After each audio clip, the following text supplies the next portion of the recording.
Okay, so our first speaker this morning is editor of the National Pulse, Raheem Kassam, making his first appearance at a Hillsdale College event, and we're looking forward to many more.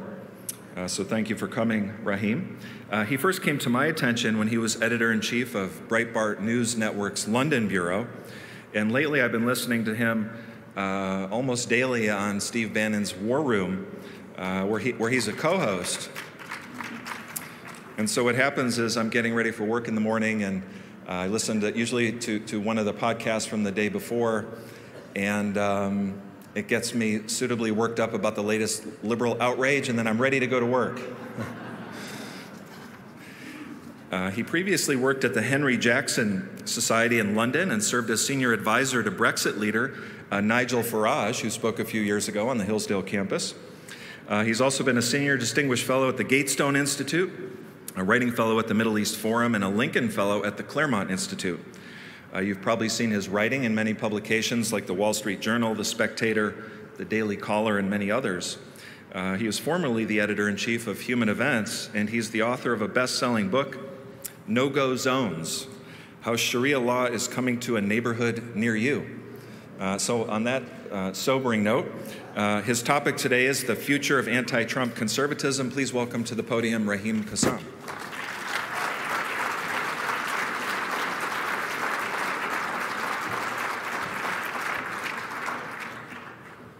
Well, thank you. Thank you for the warm introduction. Thank you for having me. Thank you for getting me out of Washington, D.C., quite frankly. The occupied capital of Washington, D.C. I'll remind you all, I think it's day 44 now that the military have been called not as an occupying force in a foreign country, not as an occupying force on behalf of the United States and its taxpayers and its citizens, but as an occupying force on behalf of the Democratic Party of America. That's what's happening. Now, I want to thank everybody who's involved in Hillsdale. It just does such a remarkable job, and I'm so honored to be up here. I hear there may be a cruise if this speech goes well enough, so... You know, I was texting this morning with, I woke up early to watch the sunrise and you know, really take advantage of this beautiful country, this beautiful state in this beautiful country. It's often hard to remember that it's a beautiful country. When you live on Capitol Hill, which I do, 30 seconds from the Dome, and 20 seconds now from razor wire and fences and long guns and this visual tyranny, this thing that they've done in order to sap the strength and the morale away from us. It's hard to remember, but it's not hard to remember when you're looking over the mountains in Arizona and when you're looking at a room like this, that this is a beautiful country.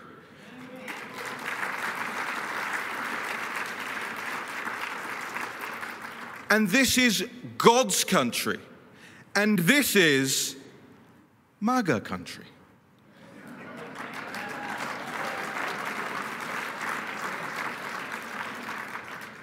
Now, I was texting with Nigel this morning when I woke up. I said, I know you spoke at Hillsdale. Do you have any tips? Do you think I should say anything? He said, what's your speech about?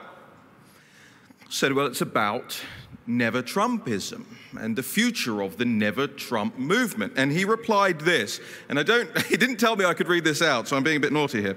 He said, okay, dead, over, gone, will be expunged in the primaries like the Remainers in the Tory party, now museum pieces, and hey, we did that.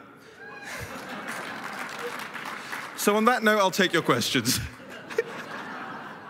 It's pretty amazing. I mean, it's a pretty amazing summary. I had similar in mind as the first thing I was going to say when I came up here. I was going to say the future of the Never Trump movement. There is none. There is none.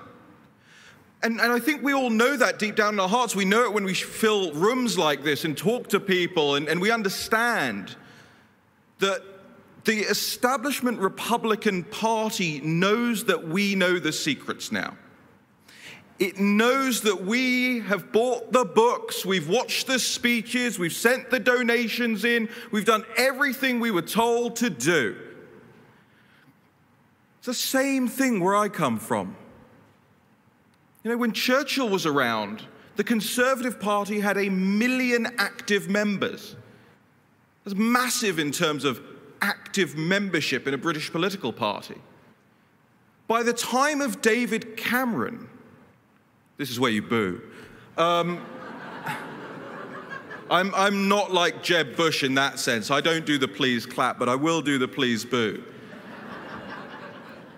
By the time of David Cameron, thank you. I forgot about that one. The Conservative Party had about 100,000 active members left. And that was just, you know, your precinct chairman and those sorts of things who are required to be members of the Conservative Party. So I've seen it all before.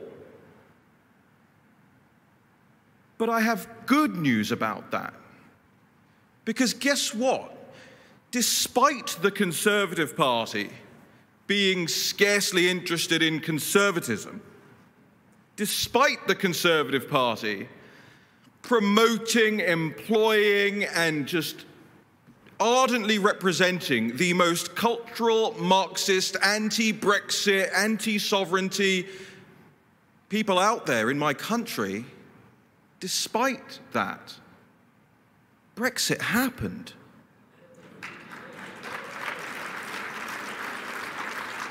It happened. I still have to remind myself of that every day. We left the primary example, what they were using, what the globalist class across the world were using as the primary example of how globalism should look all the world round. And we happy few, we defeated them, and we defeated them fair and square. Fair and square. I didn't have Vladimir Putin on speed dial, as Louise Mensch and some of these never-Trumpers profess. There was no Russian collusion. Same narratives that you heard over here were spun against us during the Brexit campaign. But now think about the other side. And here's the litmus test. The litmus test for every single Republican that asks for your support or your vote, your check, your attendance at their events, the litmus test is simple. Is Joe Biden the president fair and square? That's the test. And anybody that will not tell you that answer should not get anything from you. Listen. You know, at the beginning of last year, I started a new website because I like doing that, apparently. It's called The National Pulse. And I've been through them. I've been through business partners as well. But I've been through them. And we got 10,000 views to the site in the first month. Do you know how many visitors we got last month? 16 million. 16 million page views to the National Pulse last month. And why? I have a very simple phrase. I'm often heard to be screaming it on the Morton's patio in Washington, D.C. after a couple of Johnny Blacks. We do the news. We do the news. We don't invent things. We don't make up sources. We do the news. And people are interested in the news.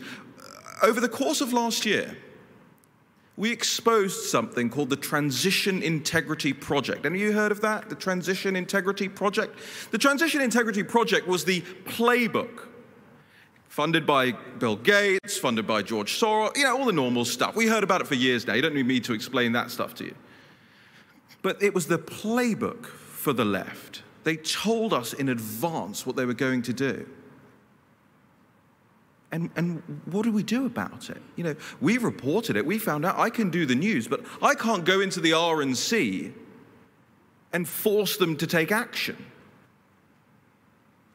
I can't go into a congressman's office, certainly can't now.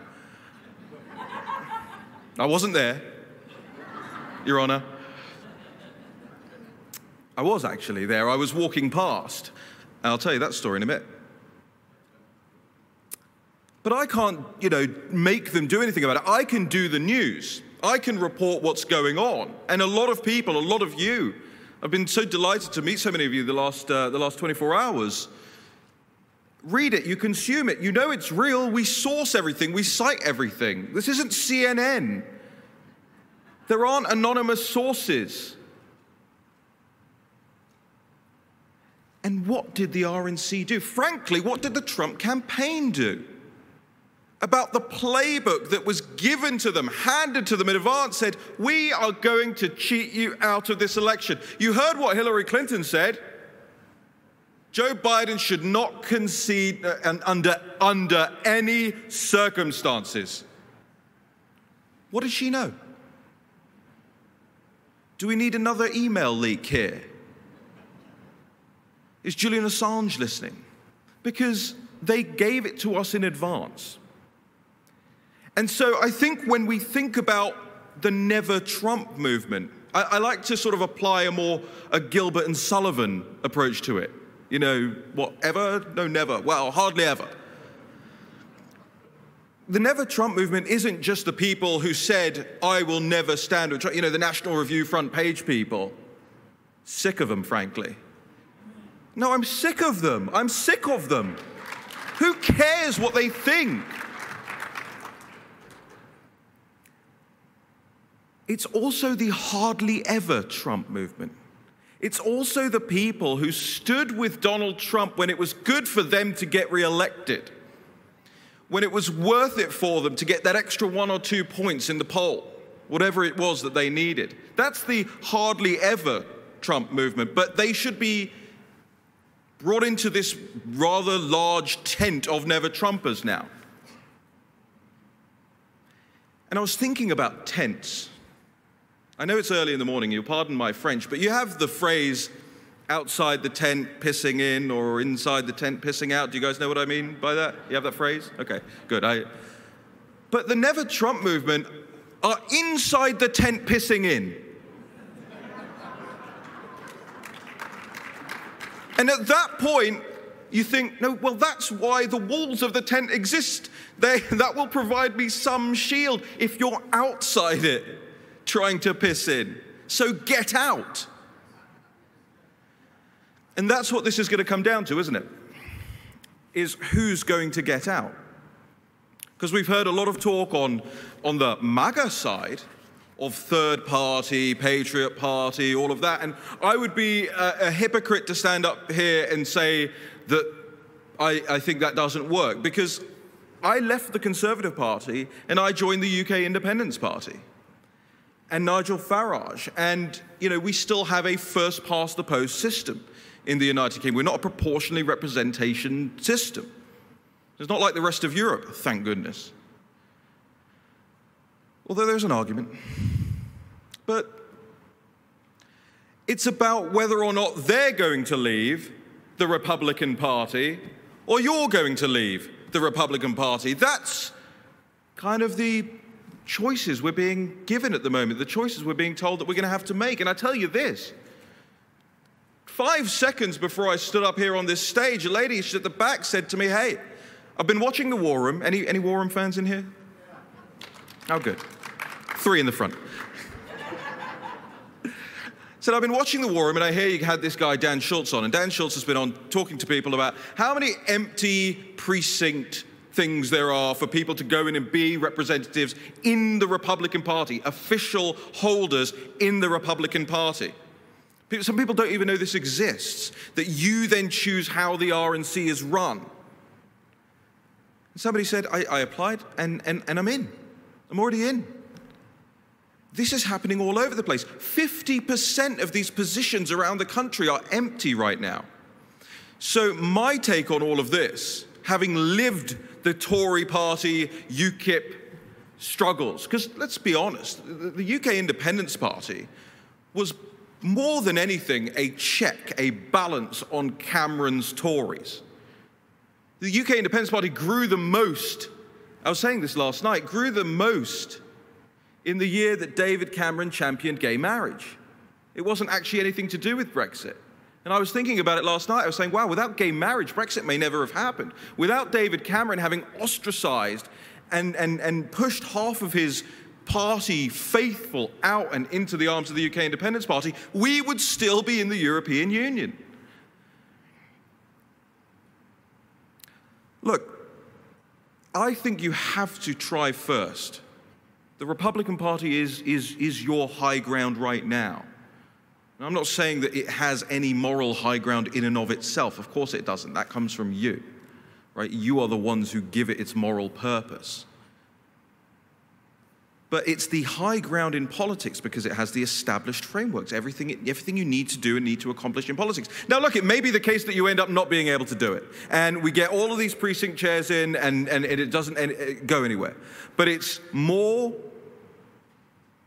useful to take this party over because we can and we have the numbers and we have the bodies and we have the moral imperative than to split right now and then to fissure off. But that does not mean compromising with the NeverTrumpers. It means they have to leave the tent.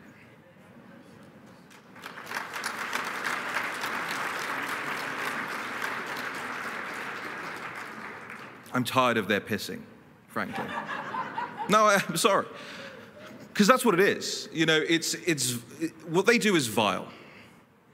And I think we've all come to learn that in the last couple of weeks, specifically with regard to the Lincoln Project. No, I was made aware of some of the allegations in the early part of last year. And we tried like hell to get somebody to go on the record, to get somebody to speak out, to write an affidavit, to do something, a statement, anything, to make sure that this vile cast of characters, I mean, these people who have filed through these very rooms, begged us to buy their books, everything. Trust, right? Trust. They asked for the trust, and we gave the trust.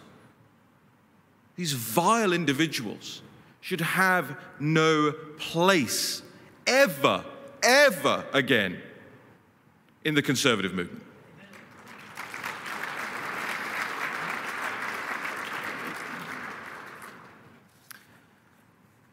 And never Trump. Right? That's what we're dealing with here. Never Trump is not about Donald J. Trump. I am incredibly grateful for Donald J. Trump, the man. I think he is a phenomenal character. Shall I tell you, it was when Nigel and I went to meet him. Do you want that story very quickly? No? Very quickly. Deviation. So it's 2 days after the 2016 election, and Nigel and I are in New York, and we're going to see Bannon in the Trump campaign office. And Kellyanne walks past, and she sees Nigel, and she goes, "Oh my goodness, it's Nigel Farage. Would you like to come and see the president-elect?" Nigel said, "Yeah, I think that would be quite nice, actually." Yeah. So we get whisked upstairs. And there's just these, you've seen them, these two massive golden doors, except they're not golden on the other side. And you get Secret Service agent bangs on the door and it swings open and there is a tie-less, jacketless Donald Trump. I mean, he's massive. I mean, I'm only 5'8". He's massive to me. And he looks at Nigel and he says, "There he is." Gives him a bear hug, lifts him off the ground. He's hugging him like this. And we're all just watching it. It was absolutely amazing. And the first thing he said to us when we sat down in his apartment with him, he looked at us. It reminds me of what Douglas Schoen, his impeachment 2 lawyer, said yesterday, that the media portrayal of him is completely wrong. He looked at us. The first thing he said was, "Is this a big deal?" And, you know, I think Nigel looked at him and said, sorry, Mr. President-elect, is what a big deal? The election, is the election a big deal? Yes, sir, it's a rather big deal. So don't get me wrong, I love Donald Trump. When I left that apartment that day, I walked up to him right at the end, and I said to him, Mr. President-elect, I couldn't ask you a cheeky favor, could I? And he turned to me and he goes, what's a cheeky favor? I said, well, look, your predecessor removed the bust of Winston Churchill from the Oval Office. And it would just mean a lot to me personally if you would think about putting it back. Nigel chimed in, he said, yeah, that would mean a lot to us. And Donald Trump looked at us. The president-elect looked at me and he said, would that mean a lot to you? I went, yes, sir, it would. He goes, would it mean a lot to your country? I said, yes, it would. He goes, it's done. And of course, day one, it was done. So the man, of course, is incredible, but Never Trumper isn't just about Donald Trump. Donald Trump would tell you it's not about Donald Trump. It's about this room. It's not even about this room. It's about your children and your children's children. They're not trying to convert you guys to thinking that it's all right for a boy to run track against a girl. They're trying to groom your children, like John Weaver. These sick people. These sick people. The Never Trump movement is about never nationalism. It's about never patriotism. It's about never populism. It's about never a fair shake for the ordinary person ever again. It's about losing. It's actually about losing. It's about delivering victory for progressives over and over again. It's not about principles. They use that word, don't they? They always say principles. We live by our principles. The only principle Rick Wilson has is losing. He is a loser. And it is incumbent upon you from a messaging perspective and to cleanse the party of these morons. It is imperative that you brand them as losers. What is Donald Trump so good at? Is branding people, right? Giving people the names. They are losers. Repeat, and they know they're losers. They know they're losers. Look at them. They stand together and they're like this and they're little, you know, it's awful. They don't look like, you'd never want to go into the trenches with them. This is upside down. It's a metaphor. It is. The Never Trump movement is the America loser movement. It is designed to be that way, and it is designed to hand the progressives victory upon victory upon victory. And look at what it's done to the contemporaneous party. There are lots of people in the party and on Capitol Hill that I can still get along with, and there are some great firebrands. Matt Gaetz, Paul Gosar. You know, there are some people out there that we can still trust, and yes, applaud, and as Trump said on the ellipse that morning, cheer on. He said we're going to cheer them on. Didn't say we're going to smash the windows in. Right? Go and peacefully protest. Make your voices heard. He's an insurrectionist. The madness of this thing. I mean, imagine having... Does anybody live in Washington, D.C., by the way? Anybody here? Has anybody lived in Washington, D.C. in the past? Has anybody who has lived in Washington, D.C. in the past been recently with all of the razor wire and everything? Nobody? It's stunning. It's stunning in person. Designed to sap our strength and our character away from us. And we do also have to deal with the individuals, and I'm glad that Donald Trump himself recently showed this and is leading by example in this regard. You know, everyone wants to file through Mar-a-Lago now and kiss the ring because they know that Donald Trump, the man and the ex-president, is more popular than any single other. Who do you want running the party? Donald J. Trump or Mitch McConnell? It's a no-brainer. So, of course, Kevin McCarthy goes there, and they're all filing through to kiss the ring. Now, you know who wouldn't take a meeting with? Nikki Haley. Would not take a meeting with Nikki Haley. That's important. That shows where we're going. That shows where he wants to take the party, and it is the right direction. Look, Nikki Haley isn't exactly the most the largest looming threat, but it's what she represents. This is the old neoconservative way of thinking. Let's go to war with Iran. It wasn't just a couple of years ago. We were still hearing that drumbeat from John Bolton. War with Iran. Sorry, why? War with Iran. Yeah, but why? Nobody could ever explain it. And look at how they reacted. Not to the fact that their policies weren't enacted, but to the fact they were asked the question and couldn't answer. How did John Bolton react to that? He wrote that book, right? Still sitting on my bedside table. I think I did the first 3 pages of it, got bored. About the same as the first 3 minutes of a John Bolton speech. Cheap shot, sorry. There has to be also this admission on our side that we have done some things wrong. We've done some really stupid things, actually. You know, some of the things that actually happened around the time of the Tea Party. I was in my mid-20s back then. I was super jazzed about it. You know, the Telegraph of London wrote an article that Raheem Kassam was starting a British version of the Tea Party. Without irony, by the way. Thank you. Thanks, Mum. I was jazzed about it, but a lot of the arguments we heard at the time were about corporate America, right? And a lot of arguments in defense of corporate America that were had at the time. I went back and I listened to Rush Limbaugh's 2009 CPAC speech yesterday. It's phenomenal for those of you who haven't heard it or haven't heard it in a long time to go back and listen to it. And there was a part in there where it was just a long defense of corporate America. And I was thinking to myself, man, if only we knew, if only we knew. Now look at Time, so I'm jumping around here a little bit, but there's quite a lot going on. Time magazine, do you guys see that? Time magazine?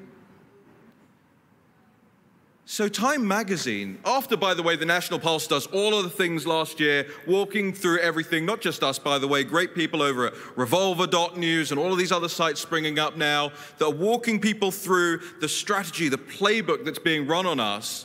Time magazine comes out last week. Yeah, it was true. We did do that. Excuse me, what? I thought I was a lunatic conspiracy theorist. I was leaning into it, frankly. Now you're coming out and you're saying that everything was correct, that there was cooperation between the Chamber of Commerce and the AFL-CIO to stitch up the election with the Zuckerberg. You know, did you guys see Phil Klein and the marvelous people at the, what is the organization called? You're going to remind me. The Phil Klein group, the Amistad Project, They warned in advance that Mark Zuckerberg was plowing money into the Democrat places to get people's votes churned out more effectively. I put a team of statisticians together immediately after the election. They told us day one, no chance any of this is real. But we've made some glaring errors here, and corporate America is one of them. The idea that corporate America was somehow, some way, if we went to bat over taxes or something, that they were going to have our backs on all of the woke cancel culture stuff, we kind of might have wanted to see that one coming. And so we have to do some soul searching. I have to do some soul searching. You know, when I was being introduced, they said, Raheem used to work at the Henry Jackson Society. I did. Out of college, I worked at the Henry Jackson Society. The Henry Jackson Society was a neoconservative think tank that wanted to bomb everything. So believe me, I am not up here to lecture. Oh, technically I am. But this is a soul searching of all of us. Is why did we do that, and how do we not make that mistake again? There are going to be people in here who feel like, rightly feel like, what's the point in voting in 2 years' time? What's the point in trying to win back the House? What's the point in the sense that they will steal it anyway, wherever they can? And what's the point? Because what did we do with the power of the House of Representatives, the Senate, and the White House? What's the point is the question. And the point can only be found when you take over the Republican Party, not when you send the Republican Party letters of complaint. Strongly worded letter to Ronna McDaniel. It's not going to do it anymore. It's not going to cut it. Calling the congressman is not going to cut it anymore. It's about action. There'll be people in here who've done it, many people in here who've done it, many people who've been at a more grassroots level, at a more intricate level on this than I have. And I personally, after this, would like to hear all of your stories. Because I have, the National Pulse, we have a private chat group for our members that support us. We don't take any corporate money. We don't take any billionaire money. We are people-funded, and we have a private chat group for the people that give $5 or $10, and they come in, and it's a constant chat room, right? And I know they're watching this, so I'm giving them a shout-out. But they want action steps. They don't want whining steps. And so it's bizarre to me. I mean, I don't know if anybody in this room knows my colleague at the National Pulse, Natalie Winters, and her reporting. She does a lot of reporting on the Chinese Communist Party. It's the best reporting you'll see. And Matt Gaetz, Congressman Gaetz, came up to me the other day. He said, man, you've broken more stories than I can, think any other conservative outlet's done. Isn't it really weird that Natalie's 19? He said, you got a foreigner and a teenager running an American news site that gets 16 million views. Isn't that wild? Isn't that bizarre? And it comes back to this, again, institutional knowledge. Like I say, there will be people here that have done it, that have lived it, and I need that. I need you to talk to us and need you to give that information, because we have a whole new army of people out there who are willing to take action and willing to be engaged. This thing, let me tell all the Never-Trumpers out there, or look down the barrel of that lens and tell all the Never-Trumpers and the Democrats and this illegitimate White House that the demoralization effort is not working and will not work. If anything, people are more fired up now than ever before. Guess why? You can see the wizard now. You can see the wizard now. It's on the front page of Time magazine. I haven't even written this story up yet, but do you know most reporters, political reporters, are members of the WGA East Union? That is an affiliate of the AFL-CIO. That means the political reporters reporting about the election, and crucially, the steal, and calling us nut jobs and seditionists and insurrectionists and all that, the reporters are members of the union that collaborated with the Chamber of Commerce as admitted to in Time magazine. Can you believe that? Well, of course you can. But the fact that nobody tells these stories, the fact that the ordinary members of the public are not aware of the ingrained, it's built in to the system, the way the thing works, that the journalists are part of the union that did the grubby deals to steal the election in the first place. You hear from people who aren't as politically wonky as we are in this room, who say, well, but I haven't seen any real evidence, in the Associated Press or anything like that. Because the Associated Press reporter, I'll tell you what, okay, I was going to give you one example, I'll give you another. The hard drive from hell. Hunter Biden's hard drive. Serious question, is there anybody in this room, and be honest, nobody's going to attack you, I promise, be honest, is there anybody in this room who believes that hard drive is not real? Okay, good. Stand down. Raheem to shaman, Raheem to QAnon shaman, stand down. By the way, how about that? That's the guy that they're telling us. Impeachment 2, remember, the planned insurrection idea that what they're trying to convince the world of is that Donald Trump was relying on the shaman to hold, not just take the Capitol, but to hold it. That was the big plan. So the hard drive from hell, I had it. I had it since, I would say day 1, but day 4, after that New York Post story first came out. We got a copy, we went through all of it. I don't know if you remember the audio of Hunter Biden talking about his relationship with the, quote, effing spy chief of China. Did you guys hear that one? That's audio, I see her shaking her head there. It's exquisite. It's astonishing. This would be front page news in any reputable journalistic outfit, that the son of the former vice president and the man running for office is talking about his connections with the effing spy chief of China in his own words on audio that I personally pulled out of his voice notes on his MacBook. And they told us it wasn't real. They told us it was Russian disinformation. I'm listening to it. We put the audio out, and then I started to get some phone calls. And one was from a chap at, I don't know if I'll give this away because he might get fired if I tell you. He's at a very establishment news outlet in Washington, D.C. Politico. Got that COVID. I don't.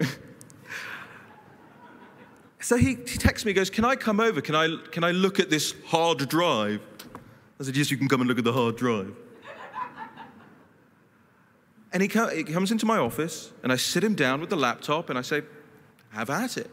He goes, you don't want to like watch over me, make sure I'm looking at the right stuff? I said, it's all yours, and if you want to walk out of here with a copy of it, fine. He goes through it. I said, have you any doubt now? Is it a hard drive or is it a hard drive? He said, no, it's real. To be fair, he said, no, it's real. It's real. I said, great. When are you going to write a story about it?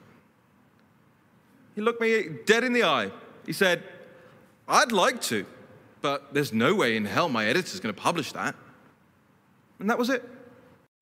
He spent the day going through the real evidence of corruption at the very top of the Biden mafia, saw it with his own 2 eyes, a reporter, and decided he wouldn't even bother to try to file a story because he knew his editor wouldn't accept it. This is what we're up against. Now, I know the topic of this is the Never Trump movement.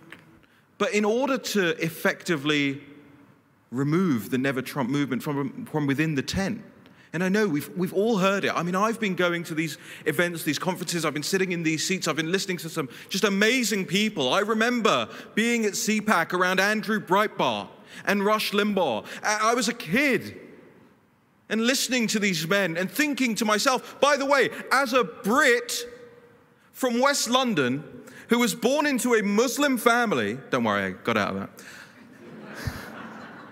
The Muslim, not the family, still good with my family. Who, I went to one of the worst universities in the country. I had no leg up, there was no silver spoon, nothing. And I got to listen to these men, and I just thought to myself, wow, these guys are nuts. These Americans are nuts. What are they talking about? Guns and stuff. And then slowly, day upon day upon day, as I began to see what was happening in my country and what Sadiq Khan has done to my London, I started to realize the Americans are not crazy. It's the rest of the world that's crazy. And it really is.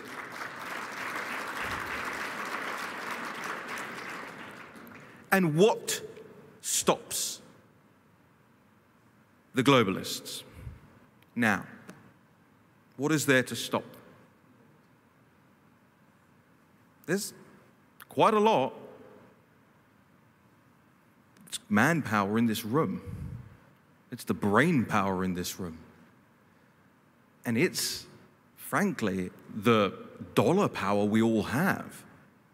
One of the things that we're going to be working on a lot over the next couple of weeks is a list of organizations and entities that, frankly, people should never frequent ever again. Did you...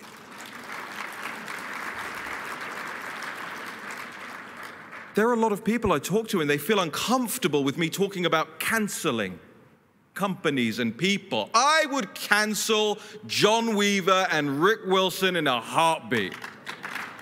And I will happily cancel any of these big corporate entities and institutions that continue to do business with the Chinese Communist Party while screwing the ordinary American. I will cancel you.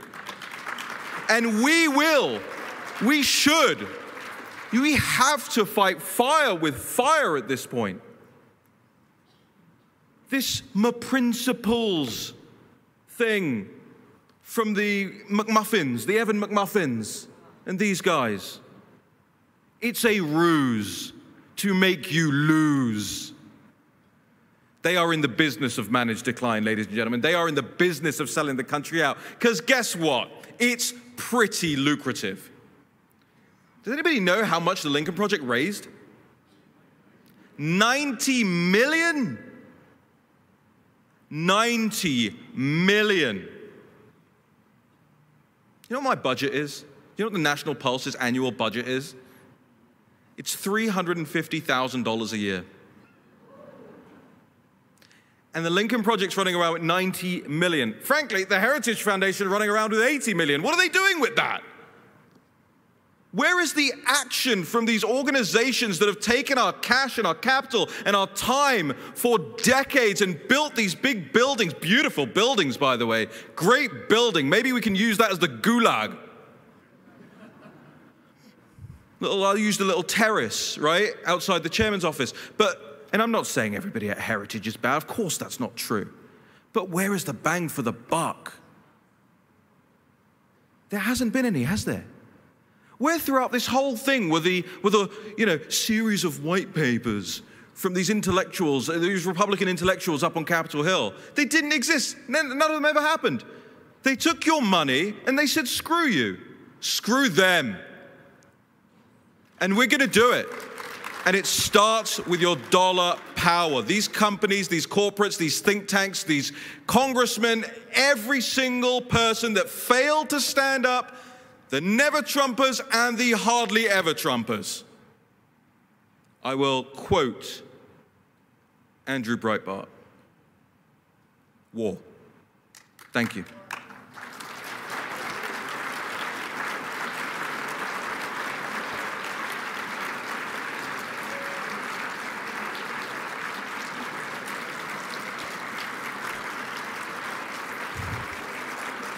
Thank you.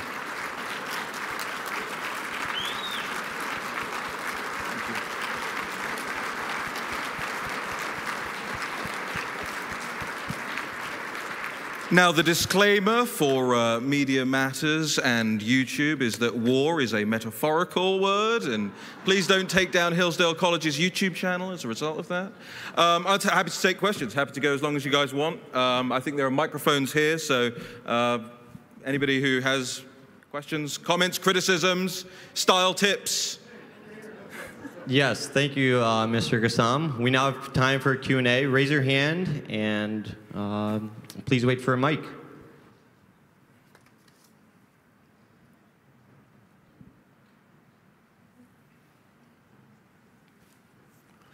Raheem, thank you very much for coming to Arizona today. Please come back. One of the Achilles heel of the Republican Party in our state is many Republicans have never read the book of Hosea in the Bible, the Old Testament. My people are destroyed for lack of knowledge because they reject the truth.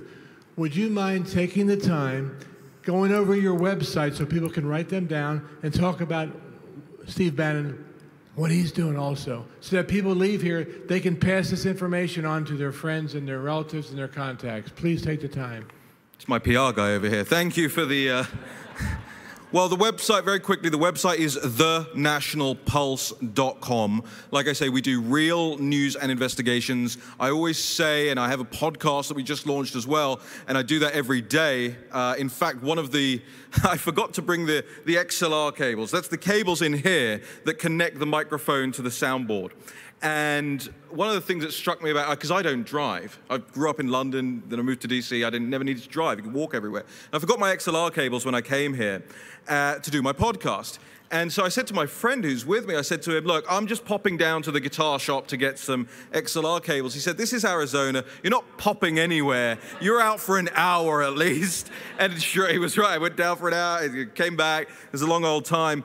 So we've got the podcast now. It's at thenationalpulse.com. And of course, Steve Bannon's War Room Pandemic, War Room Impeachment as it began is a daily show on americasvoice.news. And you know, these are the things, actually, it's such an important question in a non-PR for Raheem way, because there are organizations, institutions that are just plowing headfirst into this fight.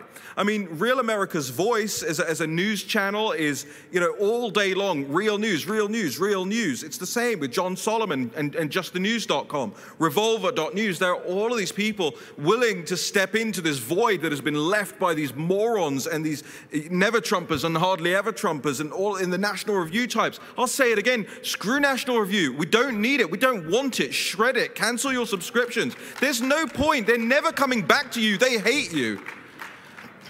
Thank you. We have a question to the speaker's right. Hi. Hello. Thank you for your courage and your energy. It is infectious. And may God continue to be with you. I think he's working through you and Steve and Natalie and everybody else. So thank you. My question is, I think many of us feel like and believe that we did what we were supposed to do this last election. We got out, we voted, and I believe it was outright stolen. I mean, there's plenty of evidence out there regardless of the naysayers.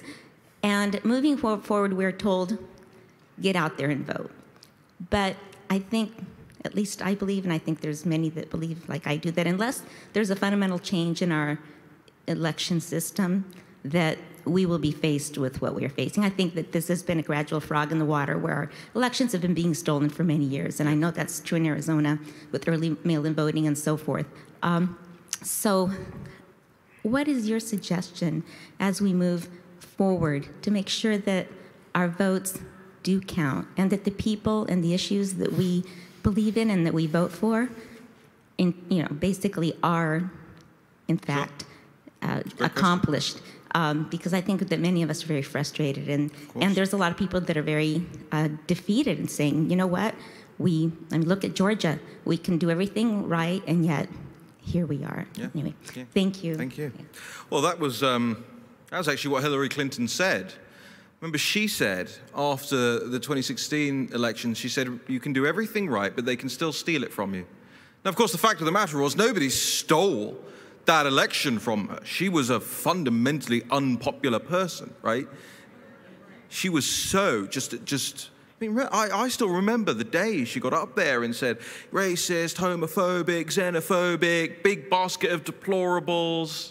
And of course, what did the rest of the country do? They stuck deplorables on their hats and their shirts and their, And this time, you go around this time and you look at it, and the Time magazine, what was it, like 12,000 words or something? I mean, it was in your face. We stole it from you, and there's nothing you can do about it. That's where this sense of despondency comes from, right? But you look at me, I mean, I've been living and breathing this now. I'll tell you a story I've never told. I got a lot of stories. I'll tell you a story I never told anybody. It might get me in some trouble. Don't worry, I won't get Hillsdale in trouble. So I went to the Philadelphia campaign office the day after the election, and I had this team of statisticians that we were putting together, like I said, who put all these graphs for us together and stuff that I don't even really understand, technical detail, modal, I don't know. And I'm trying to find somebody to hand this to and to give this contact list to so that they can work with these statisticians. Two things. Number one, I asked, who is the Pennsylvania election law lawyer in this building? We don't have one. The day after the election in Philadelphia at Trump campaign HQ, we don't have one. And number two, you know what they said to me? Get out. We don't want your statisticians. We don't want your reports. We don't need your help. Get out. And I left. We published all of those things. Subsequently, in the days after that, we published them on the website so that anybody could go through them and pick holes in them if they wanted to. Look, there's a reputable bunch of PhD scientists coming together to say that an American election was stolen. I think that's newsworthy. And we put it all out there. But the time and the effort that was lost as a result of this fecklessness within the GOP, within their apparatus. We don't have a Pennsylvania election lawyer at the campaign HQ. So believe me, I have lived and breathed every single second of this steel. I read the book Ballot Battles by Edward Foley, the professor that was being marched out everywhere before the election, who was out there prepping people to think that, hey, actually, we have to wait until all the votes are counted. Not all the legal votes, just all the votes are counted. Whether they come in on time, whether their signatures match. I went through all of it, the Transition Integrity Project stuff. I even went back and showed how a professor at the University of Liverpool, not exactly a frothing at the mouth right-wing bastion, the Council of Europe, ditto, the civil service in the British government had all laid out that when you open up your system to mass mail-in voting, you get mass mail-in voting fraud. Every single time in every single country in the world. Every single time. So I've lived through it, and I have lost sleep, lost friends. Look, is there anybody in this room? And again, I got the shaman here. But is there anybody in this room who genuinely believes that Trump just lost, just fair and square lost? We all know, any rational, reasonable person knows that whether it was the rules changes, like Steve Bannon always says on the show, Dominion voting system is a free option. That's something we can look at when we need to look at it. Everything, single other thing that they did was enough to steal the election.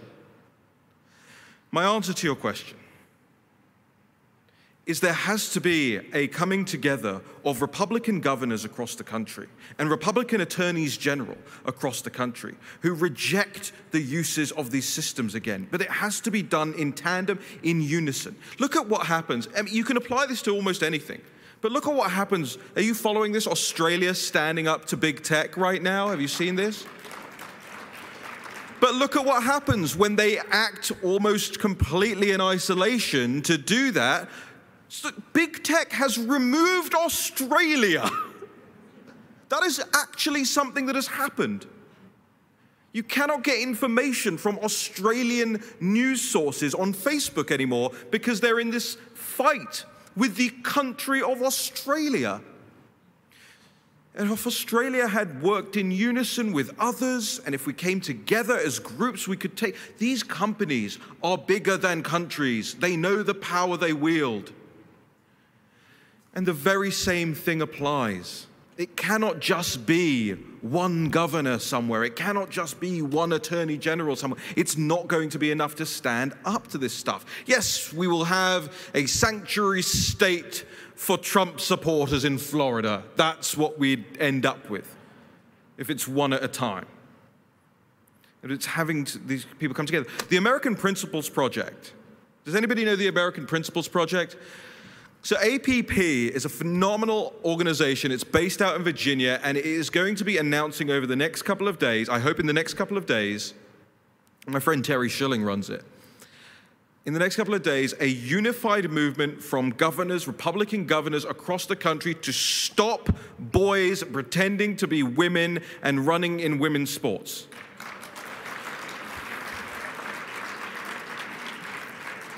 And you know what? That's the kind of unity I can get behind. That's the kind of unity we need, and that's what we need to avoid this situation in the future. I've talked about the litmus test. The litmus test is for every single person running for these positions, and even if they're in these positions now, they have to be tested and told, if you do not, it's a struggle session, right? They want to put us through struggle sessions, let's put them through struggle sessions. Say it was stolen. Say it was stolen. They're always telling us, right? You heard from the Democrat House impeachment managers that the National Guard will not go away until Trump says it wasn't stolen. Did you hear that? He just slipped that in, admitting the political, partisan nature of that fraudulent impeachment. So they want to put us through struggle sessions. Let's put them through some struggle sessions.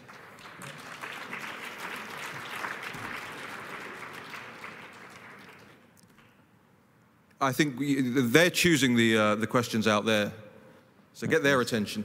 Thank you again, Mr. Kassam. That's all the time we have today. Oh, well, I'm sorry. I'll be hanging around, so any other questions, please come and see me. Again, thank you to Hillsdale. Thank you so much for your hospitality. I hope you enjoyed. Cheers. Have a great day.